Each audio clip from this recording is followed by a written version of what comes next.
नमस्कार बच्चों, इस वीडियो में हम सीखेंगे factors affecting the rate of reaction. Factors affecting the rate of reaction यानी अभिक्रिया के वेग को प्रभावित करने वाले कारक। क्या हम पढ़ने वाले हैं? अभिक्रिया वेग को प्रभावित करने वाले कारक। बच्चों, अभिक्रिया जो वेग होता है उसको प्रभावित करने वाले हमारे पास काफी कारक होते हैं, जिनका एक एक करके हम इसमें अध्ययन करेंगे। पहला जो कारक है हमारे पास बच्चों, वह है नेचर ऑफ रिएक्टेंट, अभिकारक की प्रकृति। नेचर ऑफ रिएक्टेंट या अभिकारक की प्रकृति कैसे प्रभावित करती है? देखिए, जैसे हमारे पास एक क्रियाकारक है A, जो कि उत्पाद P में परिवर्तित हो रहा है। तो जो क्रियाकारक है A, ये जो क्रियाकारक है इसकी प्रकृति आयनिक भी हो सकती है, सहसंयोजक भी हो सकती है या आणविक भी हो सकती है। यानी इसमें बंध जो है वो आयनिक बंध हो सकता है, सहसंयोजक बंध हो सकता है या आणविक बंध हो सकता है। तो इसके अनुसार, इसकी प्रकृति के अनुसार क्या अभिक्रिया के वेग पर प्रभाव पड़ता है? यदि अभिकारक प्रकृति में आणविक होते हैं। अभिकारक प्रकृति में कैसे होते हैं? आणविक यदि होते हैं तो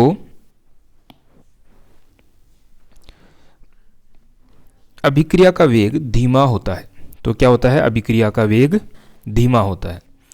यानी कि अगर आपके पास में, जैसे हमने कहा कि इसकी जो प्रकृति है वो आयनिक, सहसंयोजक या आणविक हो सकती है, तो यदि आणविक प्रकृति है तो अभिक्रिया का वेग कैसा होगा? वेग इसका जो है वो धीमा होगा। आगे हम बात करें तो ऑर्गेनिक रिएक्शन इसीलिए धीमी होती है, यानी कि ऑर्गेनिक रिएक्शन जो होती हैं वो आणविक प्रकृति की होती हैं, इसलिए इनका वेग क्या होता है? कम होता है या धीमा होता है। अगला जो है अभिकारक की आयनिक प्रकृति के होते हैं। यदि अभिकारक यदि आयनिक प्रकृति के होते हैं तो रेट ऑफ रिएक्शन जो है बहुत ज़्यादा होता है। यानी कि आयनिक प्रकृति के होने पर वेग कैसा होता है? ज़्यादा होता है। तो यहाँ हम लिख सकते हैं कि आयनिक यदि होगा तो वेग कैसा होगा? अभिक्रिया कैसी होगी? तेज होगी। ऐसे ही इसका कारण हम देखें तो यह इस कारण होता है क्योंकि आयनों की ऊर्जा अणु की तुलना में ज़्यादा होती है और आयन ज़्यादा आसानी से क्रिया कर सकते हैं। अतः आयनिक अभिक्रियाओं के लिए सक्रियण ऊर्जा की आवश्यकता भी बहुत कम होती है। आगे अभी हम जानेंगे कि सक्रियण ऊर्जा क्या होती है और ये कैसे अभिक्रिया के वेग को प्रभावित करती है। लेकिन अभी हम यहाँ पे जान लेते हैं कि यदि सक्रियण ऊर्जा का मान कम हो, यदि सक्रियण ऊर्जा का मान क्या हो? कम हो, तो अभिक्रिया का वेग ज़्यादा होता है हमेशा। तो आयनिक अभिक्रियाओं के लिए जो है सक्रियण ऊर्जा का मान कैसा होता है? बहुत कम होता है। इसलिए ऐसी अभिक्रियाएं क्या होती हैं? तीव्र होती हैं। इसके परिणाम स्वरूप इनऑर्गेनिक जो भी अभिक्रियाएं हैं, अकार्बनिक अभिक्रियाएं, वो कार्बनिक अभिक्रियाओं की ऑर्गेनिक रिएक्शन की तुलना में तेज होती हैं या फास्ट होती हैं। तो यहां पर हमने इस पॉइंट में सीखा कि अभिकारक की प्रकृति कैसे अभिक्रिया के वेग को प्रभावित करती है। यदि हमारा अभिकारक जो है वो आयनिक प्रकृति का है तो अभिक्रिया कैसी होगी? तेज होगी। और सहसंयोजक या आणविक प्रकृति का है तो अभिक्रिया का वेग कैसा होगा? धीमा होगा। अगला जो पॉइंट है जिसकी हम बात करेंगे वो है कंसंट्रेशन ऑफ रिएक्टेंट, यानी कि इसे हम लिखेंगे अभिकारक की सांद्रता। अभिकारक की सांद्रता। देखिए हमारे पास एक क्रियाकारक या अभिकारक A है जो कि उत्पाद P में परिवर्तित होता है। मान लीजिए कि इसके हमने 100 अणु लिए प्रारंभ में, उत्पाद के 0 हैं। कुछ समय पश्चात इसके जो अणु है वो 90 शेष रह जाते हैं और इसके जो अणु हैं वो 10 बन जाते हैं। मान लीजिए कि 1 मिनट के समय में ये पूरा होता है। यदि हम प्रारंभ में ही A की सांद्रता जो है उसको यदि डबल कर दें, दुगुनी कर दें, 200 ये ले लें और 0 ये ले लें, तो 1 मिनट बाद में ये 180 रह जाएंगे और ये 20 बन जाएंगे। अब जो 1 मिनट का समय बीता उसमें क्रियाकारक से उत्पाद कितना बना? क्रियाकारक से उत्पाद पहले बन रहा था 10 और अभी जो है क्रियाकारक से उत्पाद कितना बन रहा है? 20, उसी 1 मिनट के समय में।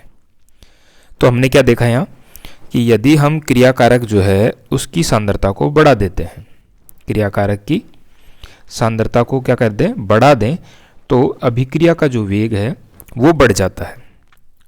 तो यहाँ हमने क्या लिख रखा है कि रेट ऑफ रिएक्शन जो है वो समानुपाती होता है कंसंट्रेशन ऑफ रिएक्टेंट के। अभिक्रिया की जो दर है वो क्रियाकारकों की सांद्रता के समानुपाती है। इसे हम हिंदी में लिख लेंगे कि अभिक्रिया की जो दर है, अभिक्रिया की दर समानुपाती क्रियाकारकों की सांद्रता। इसे आप नोट कर लीजिए। आगे हमने लिखा है कि when increase concentration of reactant, जब अभिकारकों की सांद्रता को बढ़ाया जाता है तो इंक्रीज होता है रेट ऑफ रिएक्शन, अभिक्रिया की दर में वृद्धि होती है। इसे भी हम नोट कर लेंगे। आगे हम देखते हैं तीसरा पॉइंट जो है टेम्परेचर या तापमान। तापमान बढ़ाने से अभिक्रिया के वेग पर क्या प्रभाव पड़ता है ये देखेंगे। तापमान बढ़ाने पर सामान्यतः टेम्परेचर बढ़ाने से वेग बढ़ता है। टेम्परेचर बढ़ाने से सामान्यतः अभिक्रिया का जो वेग है वो क्या होता है? बढ़ता है। अभिक्रिया वेग में वृद्धि होती है। सामान्यतः ये देखा जाता है कि यदि हम अभिक्रिया का जो तापमान है वो 10 डिग्री टेम्परेचर उसका बढ़ा दें, तो 10 डिग्री टेम्परेचर बढ़ाने से रिएक्शन रेट ऑफ रिएक्शन जो है वो 2 से 3 गुना तक बढ़ जाता है। यानी मान लीजिए कि कोई अभिक्रिया है जो A है वो उत्पाद P बना रहा है और इसके X अणु हैं और इसके शुरुआत में 0 अणु है। यहाँ इसकी अभी जो दर है वो है Y मोल प्रति मिनट, यानी कि Y मोल जो है वो A के प्रति मिनट उत्पाद में परिवर्तित हो रहे हैं। तो 1 मिनट बाद में A की जो सांद्रता है वो क्या हो जाएगी? X माइनस Y, और यहाँ पर आ जाएगा Y, यानी कि 1 मिनट में A के Y मोल कम हुए और P के उत्पाद के Y मोल बन गए।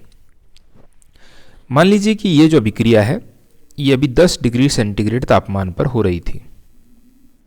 अगर इसी अभिक्रिया को हम 20 डिग्री सेंटीग्रेड तापमान पर कराएं और वहाँ पर हम A क्रियाकारक से P उत्पाद बनाते हैं, वही प्रारंभिक सांद्रता इसकी X है और इसकी 0 है, तो यहाँ पर अब जो Y होंगे वो 2Y हो जाएंगे या फिर 3Y हो जाएंगे उसी 1 मिनट में बनने वाले उत्पाद के मोलों की संख्या, यानी कि 2Y मोल प्रति मिनट यहाँ पर अभिक्रिया की दर कम से कम हो जाएगी। ये 3Y भी हो सकती है, यानी कि तिगुनी भी हो सकती है। तो यहाँ हम क्या देख रहे हैं कि यदि हम तापमान जो है 10 डिग्री से 20 डिग्री कर दें, यानी कि हमने टेम्परेचर को कितना बढ़ा दिया, टेम्परेचर को 10 डिग्री सेंटीग्रेड बढ़ा दिया। तो 10 डिग्री सेंटीग्रेड टेम्परेचर बढ़ाने पर जो अभिक्रिया की दर है वो दुगुनी या तिगुनी हो जाती है। आगे हम देखेंगे चौथा टॉपिक इसका वो है effect of catalyst. Effect of catalyst, उत्प्रेरक का प्रभाव। उत्प्रेरक क्या करता है? उत्प्रेरक बिना किसी रासायनिक बदलाव के, उत्प्रेरक बिना किसी रासायनिक बदलाव के अंतर्गत गए सक्रियण ऊर्जा के मान में कमी कर अभिक्रिया के वेग को बढ़ा देता है। आइए इसको हम समझने की कोशिश करते हैं कि कैसे एक उत्प्रेरक अभिक्रिया के वेग को बढ़ाता है। मान लीजिए हमारे पास में एक ग्राफ हम यहां पर ले रहे हैं।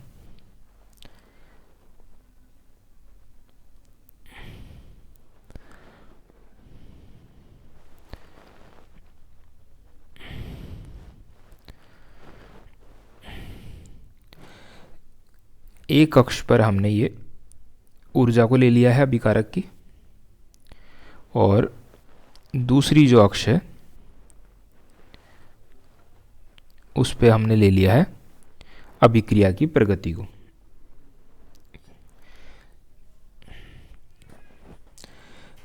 तो एक अक्ष पर तो हमने लिया है ऊर्जा को, और दूसरी अक्ष पर लिया है हमने अभिक्रिया की प्रगति।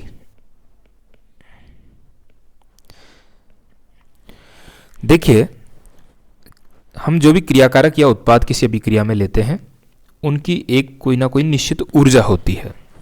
तो मान लीजिए कि क्रियाकारक ए की जो ऊर्जा का मान है वो यहां तक है, क्रियाकारक ए की ऊर्जा यहां पर है।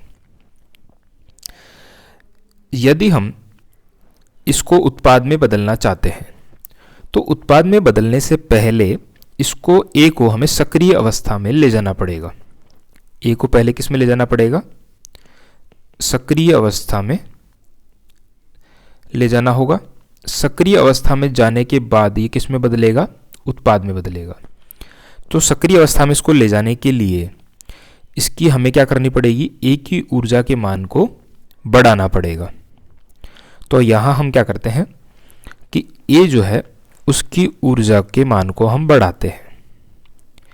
एक निश्चित ऊर्जा के मान पर पहुंचने के बाद ये एक सक्रिय अवस्था में पहुंच जाता है। मान लीजिए कि इतनी ऊर्जा के मान पर इसकी सक्रिय अवस्था आ गई।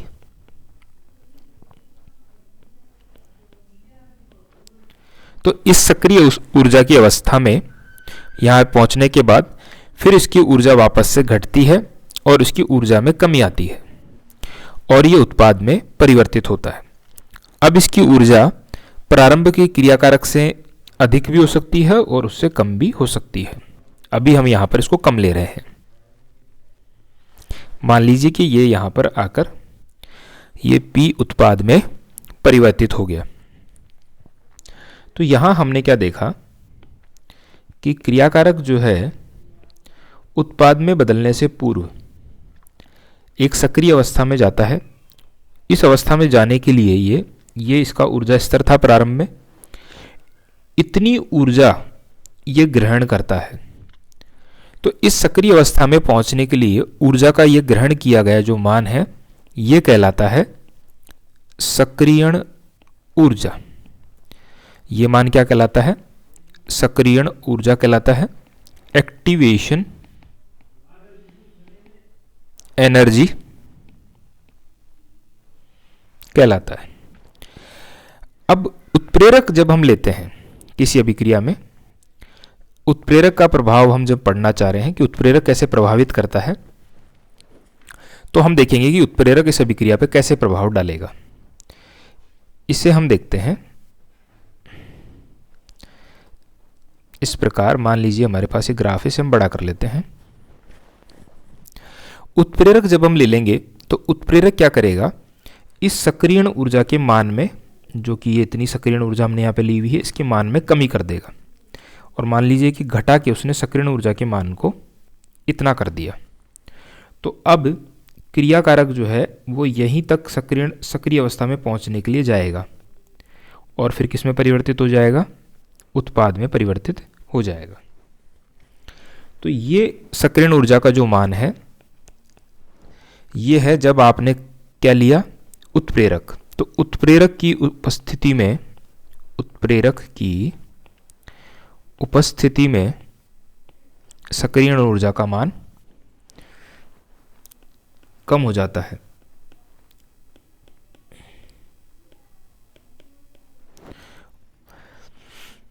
तो सक्रियण ऊर्जा घट जाने से ये जो क्रियाकारक है उसको अब कम ऊर्जा चाहिए होगी सक्रिय अवस्था में जाने के लिए, और वह आसानी से किस में परिवर्तित हो जाएगा, उत्पाद में परिवर्तित हो जाएगा। तो यहां हम देख सकते हैं कि किस प्रकार उत्प्रेरक सक्रियण ऊर्जा के मान में कमी करके अभिक्रिया के वेग को बढ़ा देते हैं।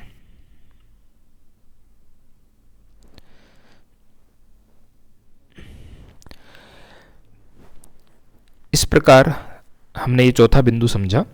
आगे हम देखते हैं अगला प्रभावित करने वाला कारक, विकिरण। कुछ रासायनिक अभिक्रियाओं का वेग विकिरण जैसे कि फोटोन और यूवी जैसी विकिरणों के द्वारा प्रभावित होता है। फोटोन और यूवी जैसी विकिरणों के द्वारा प्रभावित होता है। ये सामान्यतः तो वेग को कम करती हैं, परंतु कुछ विशेष विकिरणों के फोटोन की उपस्थिति में वेग बढ़ाया भी जा सकता है। यानी कि विकिरणें सामान्यतः अभिक्रिया के वेग में कमी लाती हैं, लेकिन कुछ विशेष स्थितियों में ये अभिक्रिया के वेग को बढ़ा भी सकती हैं। अगला जो बिंदु हम देखेंगे, यहां पर हम ध्यान रख लेंगे केवल विकिरण में इतना सा कि कौन कौन से ऐसी विकिरणें हैं जो अभिक्रिया के वेग को प्रभावित करती हैं। तो फोटोन, अल्ट्रावायलेट यूवी, फोटोन और पराबैंगनी किरणें, पराबैंगनी विकिरण जिसे हम यूवी कहते हैं, और अवरक्त किरणें, अवरक्त विकिरण, इंफ्रारेड IR, ये जो हैं ये अभिक्रिया के वेग को प्रभावित करने वाली विकिरणें हैं। अगले बिंदु में हम चर्चा करेंगे पीएच की। पीएच ऑफ मीडियम, माध्यम का पीएच क्या है। देखिए हमारे पास अभिक्रियाएं जो हैं वो दो प्रकार की हो सकती हैं माध्यम के हिसाब से, अम्लीय अभिक्रियाएं और क्षारीय अभिक्रियाएं। अम्लीय अभिक्रियाएं जो होती हैं उनके लिए जो पीएच का मान है वो अम्लीय रेंज में चाहिए होता है, यानी कि पीएच 0 से लेके यदि 6 के आसपास हो या 7 के आसपास हो, तो 0 से 6 के पीएच के मध्य अम्लीय अभिक्रियाएं जो हैं वो बहुत तेज होती हैं। और अगर हम क्षारीय अभिक्रियाओं की बात करें तो क्षारीय अभिक्रियाएं जो हैं पीएच 7 से लेके 14 के बीच में, क्षारीय पीएच जो होता है 7 से लेके 14 के मध्य क्षारीय अभिक्रियाएं बहुत तेज होती हैं। तो यहां हम देख रहे हैं कि अम्लीय अभिक्रियाएं जो हैं वो तो पीएच 0 से 6 के मध्य तेज होती हैं, और क्षारीय अभिक्रियाएं जो हैं वो 7 से 14 पीएच के मध्य बहुत तेज होती हैं। इसको भी हम साथ ही लिख लेंगे। वैसे ज़्यादा अम्लीय 6 तक होता है पीएच, लेकिन अपन इसको 0 से 7 तो कर लेंगे अम्लीय के लिए, और क्षारीय के लिए कर लेंगे 7 से 14 तक।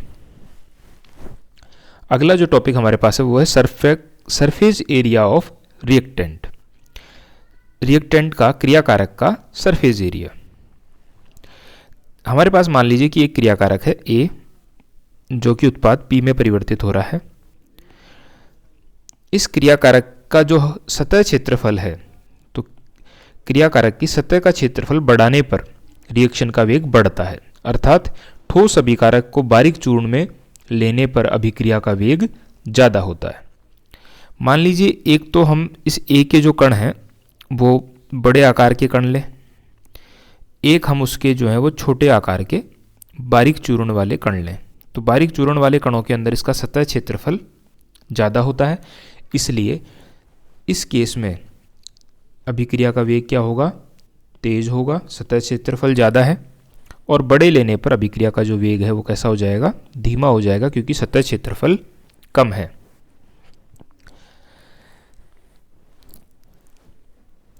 अगला जो हमारे पास बिंदु है वो है pressure of reaction. Pressure of reaction ये कैसे अभिक्रिया के वेग को प्रभावित करता है। देखिए, यदि वॉल्यूम ऑफ प्रोडक्ट, उत्पादों का आयतन, वॉल्यूम ऑफ रिएक्टेंट से कम है, यानी कि उत्पादों का आयतन कम है और क्रियाकारकों का आयतन अधिक है, तो ऐसी परिस्थिति में यदि हम प्रेशर को बढ़ाएं तो अभिक्रिया का वेग भी बढ़ेगा। ऐसा इसलिए है, इसको हम समझने की कोशिश करें तो मान लीजिए कि हमारे पास क्रियाकारक है,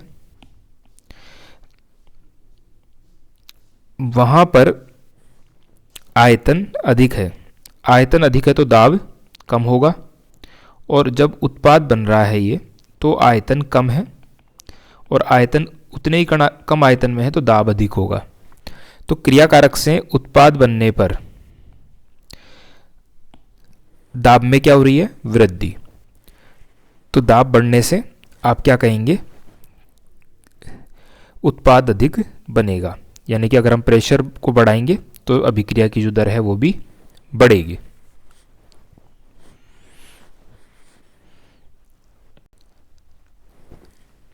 हम अंतिम बिंदु की जो चर्चा करेंगे इस टॉपिक में वो है molecularity and order of reaction. अभिक्रिया की आणविकता और अभिक्रिया की कोटि। Molecularity and order of reaction. पहला है हमारे पास मॉलिक्यूलरिटी। रासायनिक अभिक्रिया में भाग लेने वाले अणुओं की संख्या उस अभिक्रिया की आणविकता कहलाती है। यानी कि कोई भी रासायनिक अभिक्रिया में कितने अणु भाग ले रहे हैं, उन अणुओं की जो संख्या है वो है उसकी आणविकता कहलाती है। इनको हम कुछ उदाहरण के माध्यम से समझने का प्रयास करते हैं। मान लीजिए हमारे पास एक अभिक्रिया है जिसमें H2O2 जो है क्रियाकारक H2 प्लस O2 में परिवर्तित हो रहा है। Hydrogen peroxide hydrogen plus oxygen gas में परिवर्तित हो रहा है। तो इस अभिक्रिया के लिए आणविकता का जो मान है, आणविकता का मान हो जाएगा 1, क्योंकि यहां पर H2O2 का एक अणु इस अभिक्रिया में भाग ले रहा है। अगर हम दूसरा उदाहरण देखें, मान लीजिए कि 2 HI के अणु मिलकर H2 प्लस I2 बनाते हैं। तो इस अभिक्रिया में HI के 2 अणु भाग ले रहे हैं, इसलिए क्रियाकारक के 2 अणु भाग ले रहे हैं, इसलिए इसकी आणविकता जो है हो जाएगी 2। ठीक इसी प्रकार हम और उदाहरण देखें तो मान लीजिए कि हमारे पास है 2FeCl3 प्लस SnCl2 क्रिया करके 2FeCl2 प्लस SnCl4 बनाते हैं। तो इस अभिक्रिया में 2 अणु तो FeCl3 के और एक अणु SnCl2 का भाग ले रहा है, तो इसकी जो आणविकता है वो कितनी हो जाएगी, 3। एक और उदाहरण हम यहां देखें तो जैसे मान लीजिए कि हमारे पास एक अभिक्रिया है जिसमें N2 जो है वो 3H2 के साथ क्रिया करके 3H2O के साथ क्रिया करके 2NH3 बनाता है। तो इस अभिक्रिया में 1 अणु नाइट्रोजन और 3 अणु जल के भाग ले रहे हैं, तो कुल अणुओं की संख्या हो गई 4। तो इसकी आणविकता हो जाएगी 4। इस प्रकार अभिक्रिया में भाग लेने वाले क्रियाकारक के अणुओं की संख्या क्या कहलाती है? अभिक्रिया की आणविकता कहलाती है। आगे हम देखेंगे ऑर्डर ऑफ रिएक्शन, अभिक्रिया की कोटि। इसे हम क्या कहते हैं? अभिक्रिया की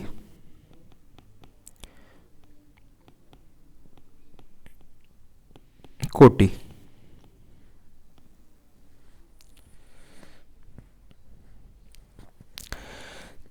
अभिक्रिया की कोटि में हम देखेंगे जितने अणुओं की सांद्रता पर वेग निर्भर करता है वही अभिक्रिया की कोटि कहलाती है।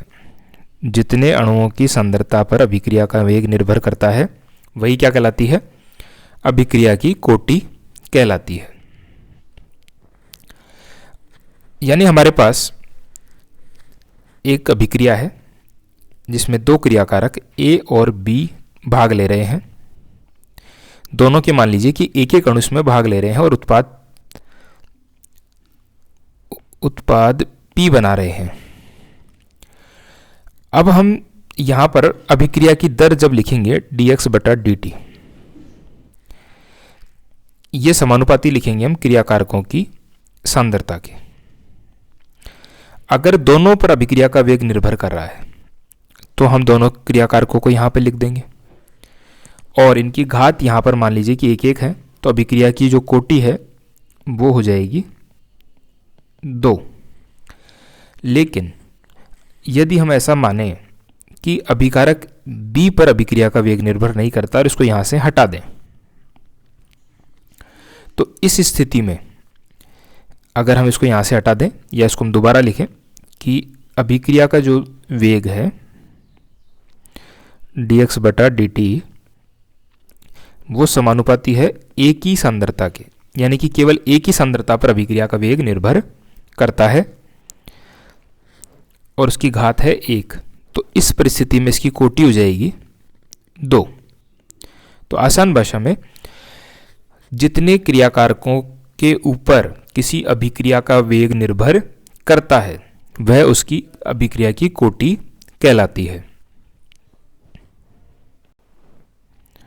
आगे हम ऑर्डर ऑफ रिएक्शन टॉपिक है हमारा अगला, जिसको हम अगली क्लास में स्टार्ट करते हैं। Thank you.